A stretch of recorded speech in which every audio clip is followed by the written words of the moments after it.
used to facilitate fraudulent employment schemes where North Korean nationals posed as legitimate American workers to gain remote access to Western companies. So they would essentially like forge their credentials and actually go get a job at an American company.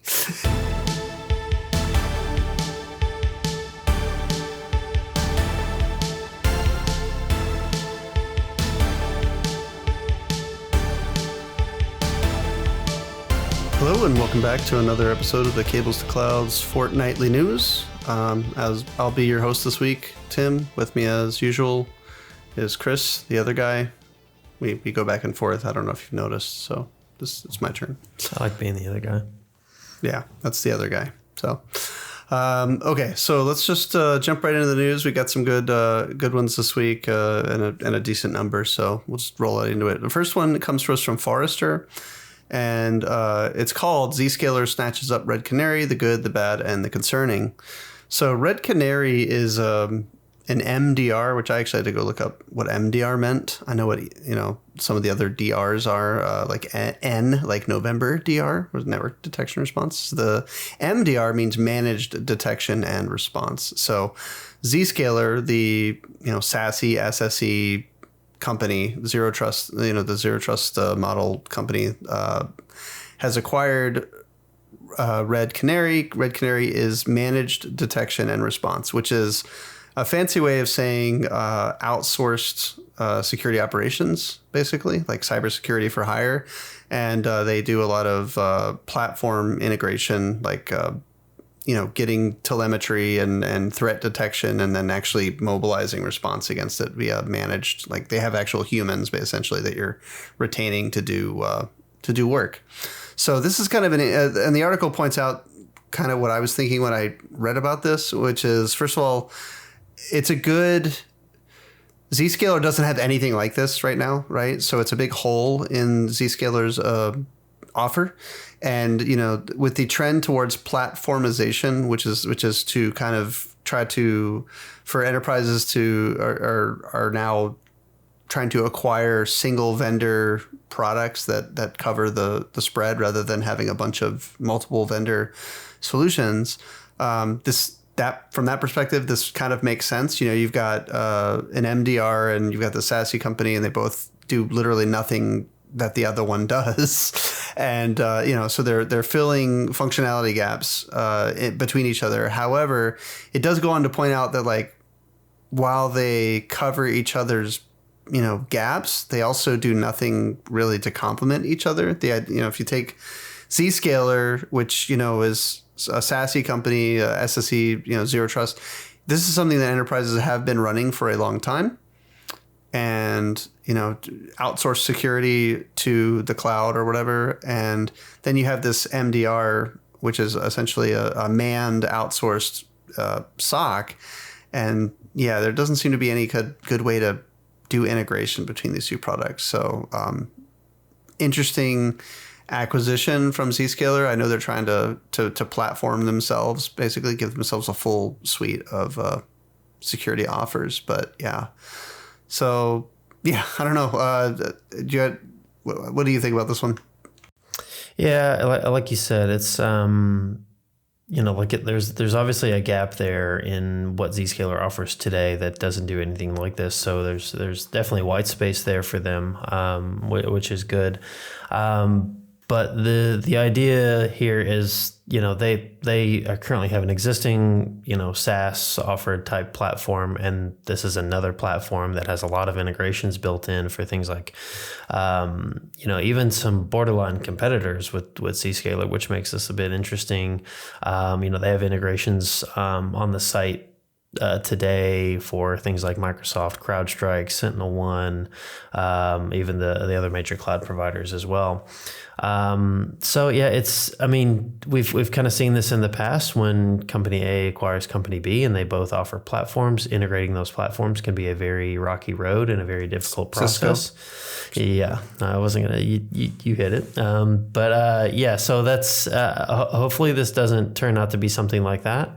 But it's, like you said, it's a when you hear about the acquisition, you're like, okay, well, now that I know what Red Canary does, that seems, that doesn't compete with any of Zscaler's existing product set, which is good. But at the same time, like you said, I don't understand how this meshes very much, unless they just, kind of fold in Zscaler's kind of threat detection type or enforcement into the platform from Red Canary. But I don't know. I wouldn't necessarily see them just doing that. I feel like it would have to be something much bigger than that. So I don't know. Maybe soon this will get rebranded as a zero trust SOC as a service type thing. I don't know. We'll see what happens. All right, and next up, we have a somewhat smaller of announcement, but we have an article here from the AWS blog, the AWS networking blog, that the AWS Network Firewall has added support for multiple VPC endpoints. So now AWS Network Firewall now supports enabling multiple VPC endpoints for a single firewall, and I know that might sound kind of basic, but the communication that we've seen from AWS employees about this is that it's basically a way to consume and use AWS Network Firewall without having to actually deploy and use something like AWS TGW. I'd say if you're an AWS Network Firewall customer, odds are you're also a TGW customer. I wouldn't see there's a ton of customers that need this today that don't already use TGW. But there is the concept of things like island VPCs that aren't connected to the corporate network in some sense, right? So this could be something just to alleviate those island ones that sit off to the side, or maybe just growing organizations that haven't yet got to the point where they need a transit gateway. I think this is like we said, this is a small announcement, but I feel like this is probably kind of a bit of smoke to kind of lean towards where AWS may be going with Network Firewall. We've heard some rumblings in the market necessarily about how AWS is looking to make AWS Network Firewall more consumable for customers. Most of the time what we see is that it's very cost prohibitive for a lot of customers. And that seems to be kind of one of the major sticks in the mud, so to say. But if this is a way to kind of let you get, more out of less, with a single firewall rather than having to deploy network firewall in every single VPC, maybe this is the first step in that direction. I don't know. But that would be cool to see. What do you think, Tim? I think island VPCs is the play because gateway load balancer already, they have gateway load balancer. It's already kind of normally deployed for AWS Firewall for kind of this purpose. Using VPC endpoints instead makes it probably cheaper. First of all, I think, like you said, one of the big things was to make it cheaper, I think, and they're going to make it cheaper. But also, like you said, the idea of like, anybody who's got a firewall or needs a firewall or has enough VPCs to need firewalling probably already has some kind of cloud networking in place, except for the case of something like island VPCs or where they don't have a need for east-west and they really only need to worry about egress traffic, right? So this seems like, honestly, this feels like a stepping stone on the way to something else also. Like, just doing VPC endpoints is okay, and like you said, it fills a niche that probably not a large percentage of customers have or need right now, but it does feel like it's a stepping stone towards another bigger expansion of how network firewall is going to work in AWS. All right. Next one is AWS is now bowing out of the 5G market. This article from Network World says AWS no longer offers private 5G, cedes the fields to established industry players and carriers. And honestly, I'm amazed that it lasted as long as it did. It was always going to be... AWS is very interested in owning the roads, as it were, because that helps it deliver the service, right? So like look at Kuiper, like the satellite constellation satellite that they've been deploying, right? What does that do? It gives connectivity to a lot of places. Anywhere you can put connectivity, you can deliver services, right? And that's really what AWS is after. So this was originally, I think, another method by which AWS could deliver private connectivity, for its services. The thing is that I don't think it was ever really able to break into the telco market. Like AWS obviously they're not a telco. They are kind of a telco provider, but they're not really a telco provider. And so the technologies associated with telco, especially with like 5G, right? There's a very specific technologies. And unless AWS wants to create them out of whole cloth, they're kind of bound by third party. And the article goes to point out that that was one of the biggest challenges that AWS had was third party hardware, and of course also the bands, right? Like 5G is not an infinite. You have to license the radio, essentially the radio waves and all of that for the 5G. So a lot of the established telco providers already have it. So this does go on to point out, which is probably what they probably should have all had done from the beginning, which is AWS will be partnering with like Verizon, AT&T, other 5G providers to provide the actual 5G service and essentially be a pass through, right, for their customers to do that. So I would say end of an era, but it's not even that critical. You know what I mean? Like it's just to me, it's something that makes sense. And I always thought it was ambitious for them to go after 5G. But remember when 5G first launched, 3-4 years ago now or something like that, there was that was something that was supposed to be the case. It was supposed to be kind of a wide open new band to go after, and everybody was gonna had their chance. But anyway, anything to add here? Yeah. Kind of like you said, end of an era that we didn't even know was coming to an end, or it was that we didn't even know if the era was existing, to be honest. But yeah, like you said, is the way AWS works is, like you said, they like to own the roads, so to say, and the reason people consume those services when they own the roads is usually AWS has put on top of it enough value in that ownership to make it, consumable and, better for their customers.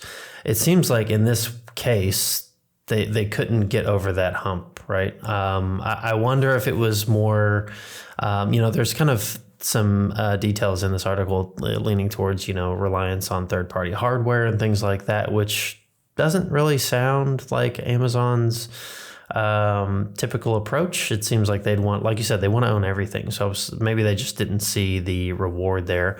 But also telco is a very established market and has some nuance to it. So I almost wonder if some of the telco providers were just basically like, nah, fuck you. Like, and just kind of put their foot down. Just froze them out. Yeah. Yeah, exactly. But I mean, at the end of the day, I think this is probably the right way to go. Let the dominant partners that do that for their end customers remain in that space, and then you have this service you're talking about, which is the integrated private wireless, which basically just sounds like they have some kind of back-to-back pairing with those partners that offer the private 5G and 4G LTE services. So overall, seems like it does seem weird that there's probably going to be an intermediary now in between AWS being on-prem versus AWS in the cloud. So, like if you're using something like, what is the product set now? It's not Snowfall. I think that might be the full product set now. I can't remember. There's Snow something, AWS Outposts and things like that. So, I think that I don't remember if they changed the name of it, but yeah, I'm trying to think if they. Yeah, what is it now? Yeah, nonetheless, Snow something, Snow Family, we'll call it that. But yeah, interesting stuff. All right, and not last one. Is this the last one?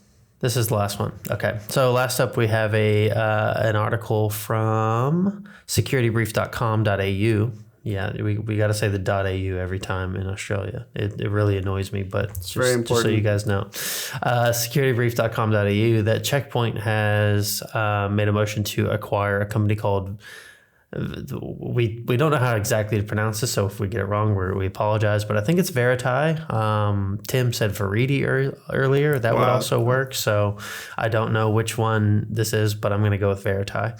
But basically, they're acquiring Veritai Cybersecurity to expand their offer for threat exposure and risk management. So it sounds like Veritai is an automated multi-vendor platform for preemptive threat exposure and mitigation, per the article. And this is something that's going to automatically integrate into their Infinity platform, which, Checkpoint's Infinity platform, I think, is kind of this, again, back to platformization. It's all over the place. This is kind of, it seems like it incorporates their Quantum line, which is their new AI-powered physical firewalls, their CloudGuard firewalls, which obviously run in the public cloud, and their Harmony service, which I believe is their SSE or SASE type offering. So it looks like this is yet another AI-powered platform, which has one thing that was called out here was they offer this thing called virtual patching, which Tim actually made me aware of this. I wasn't aware of what this was. So virtual patching essentially is a way for, threats could come in from a certain feed or from some type of platform. They mentioned they have integrations with CrowdStrike, Tenable, Rapid7, et cetera. So basically, information about a threat could come into this platform, and you can enforce something called virtual patching, where instead of actually going and patching the systems that are made vulnerable by the CVE, you could automatically enforce a security rule or a firewall rule that essentially blocks traffic that would relate to that CVE, right? That seems to be something that is offered here. So yeah, interesting stuff. I don't know exactly what this will mean for Checkpoint. It seems like it'll just be another kind of ingestion point for threat information, threat detection, and they will have to kind of essentially, put that enforcement into the Infinity platform in some capacity. Anything to add, Tim? Not a lot. So basically, Veritai or whatever ends up being the aggregation platform, and then they were always integrating with some kind of enforcement model, right? On the back end, they were integrating with the threat detection feeds, Wiz or the ones that you mentioned, Rapid7, Tenable, and then they had to essentially talk to the enforcement layer to actually do something with this, what quote unquote virtual patching. And virtual patching, I mean, it's such a marketing term, isn't it? This idea of virtual patching, where we're literally, I mean, don't get me wrong, it's good. It's a firewall rule. That's what it is. It's a firewall rule, right? At the end of the day, we're saying, oh, well, we've detected that this host or whatever, this device is vulnerable to a certain type of attack. And then we translate that into a firewall rule that makes the CVE unexploitable in some fashion, right? Until you can actually, it's not a replacement for actually patching the thing, right? But it's supposed to buy you time, essentially, make it unexploitable, so you can wait to patch if you need to patch. Right. So. But yeah, so from an acquisition perspective, this makes sense for Checkpoint, since I'm sure, essentially, okay, well, now I, as the Checkpoint enforcement layer, gain the ability to do this virtual patching because now I have this new capability. And then maybe I'm curious to see, because it said multi-vendor. I'm curious to see after the acquisition, does it remain multi-vendor, or does Checkpoint just close shop on the other vendors, or what's going to happen?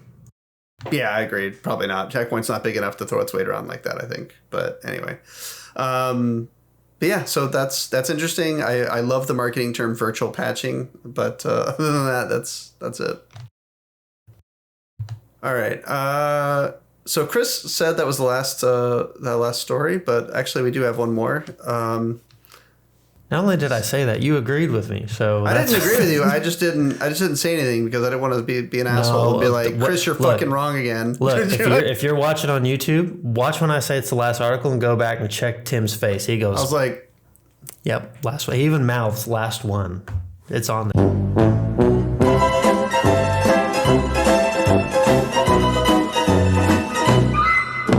I was kind of giving you shit, but that's Yeah, fine. whatever. All right. So this one, actually, I don't have the, we didn't add the link to the, hold on, let me open it up. Okay, sorry. It's from cybersecuritynews.com. That's so North Korean IT workers leverage legitimate software and network behaviors to bypass EDR, which is a weird title for what this actually is. Actually, isn't that strange? So let's talk about what the actual attack, the EDR, is in this case. So who was it that broke this up? There was an operation. U.S. federal law enforcement agencies raided a suspected laptop farm used to facilitate fraudulent employment schemes, where North Korean nationals posed as legitimate American workers to gain remote access to Western companies. So they would essentially like forge their credentials and actually go get a job at an American company, get a company issued laptop for this new remote worker, and then connect it to this essentially this laptop farm. And then these nationals would exploit the fact that, hey, I've got a back door into this company. And all I can think of as I'm thinking about this is the Key and Peele skit where they're like, where they're playing in the bank heist, and he's like, no, I got a better idea. We're gonna go in and we're gonna walk in, and every week we're gonna come out with some money. And 40 years later, we walk out the door like nothing happened. And he's like, that's a job. Anyway, but no, this is legit. So these back doors, I say back doors, I mean, they're freaking remote access VPNs for employees, right? This is ridiculous. But they were being used. Like these nationals were pretending to be American workers and getting backdoor, via company issued laptop into the backdoor of the VPN, and then got, at that point you just hope that either they didn't have a role within the organization that could access anything sensitive, or that that you had good zero trust capabilities inside your network to stop lateral movement. So this is really just crazy, this story.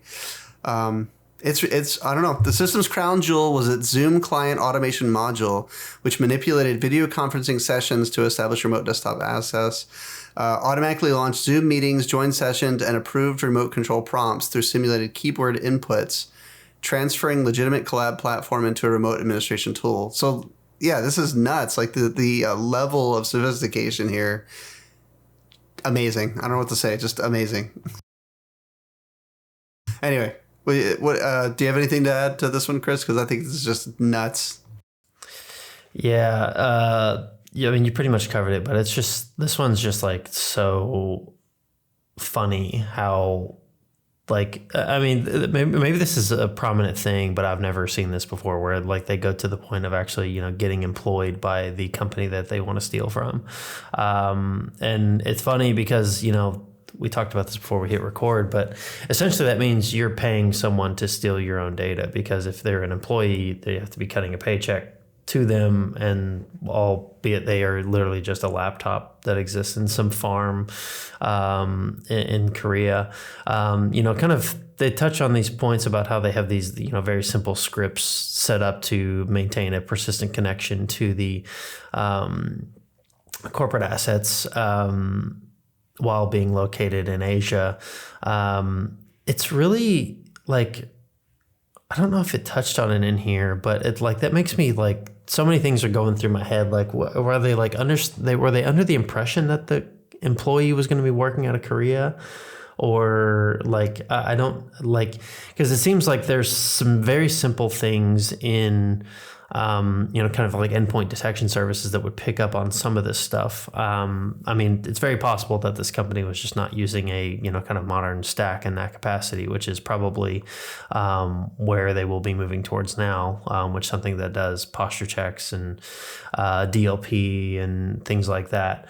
But even like you said, if they were using these kind of like sophisticated things to do like a remote access control prompt and do this all through Zoom, like I don't even know if that would get picked up by something like DLP, because there's so many layers to this where things are going to get encrypted, and like I don't know exactly how you would detect this or plan for a detection like this. Like this is like how do you like tell company A, B, C to protect against something like this? Like, don't hire fake people. Like, I don't like it. Well, it's crazy because they were going as far as capturing ARP packets and sending them over WebSockets and stuff. Right. Like, this is nuts. This is so sophisticated, and I don't know how a DLP or an EDR, could have necessarily known to look for this.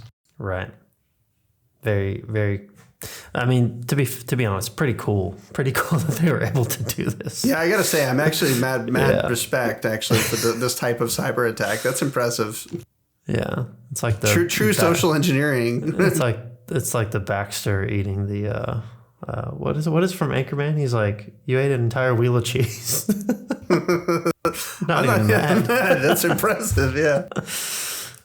Oh man. Okay. So yeah, with that, we'll go ahead and close up shop here. I hope you all enjoyed this week's news. If you did, please leave us a comment, share it with a friend. And that being said, do check the if you want more, check the the news doc, because there was actually quite a bit this week that we didn't get to cover. There was actually a cool article in there about a project called MPIC, which is focused on preventing BGP attacks with their certificate validation. Something that Tim and I did not have time to become experts on to talk about before this, but I thought it was super interesting, and I will be looking at it after the show. But yeah, definitely take a look. There's plenty in there for this week. Yeah, there's more than usual articles. Some funny ones too, but yeah, take a look at the article, or sorry, the news.